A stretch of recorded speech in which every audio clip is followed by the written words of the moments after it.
we guide you through how to categorize expenses in QuickBooks Online. Start by signing in your QuickBooks account and open the Transactions menu. Then, select Bank Transactions. Choose the bank or credit card account where the expenses appears. Then, find the transaction you want to categorize.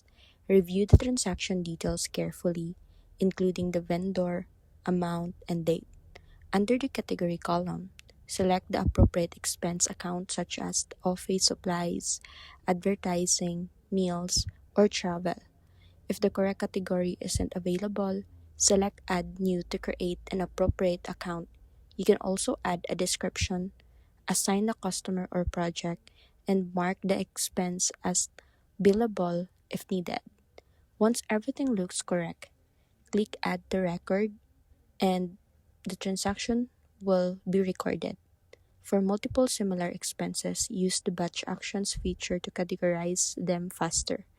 And finally, check your categorize transactions regularly to make sure each expense is assigned to the correct account.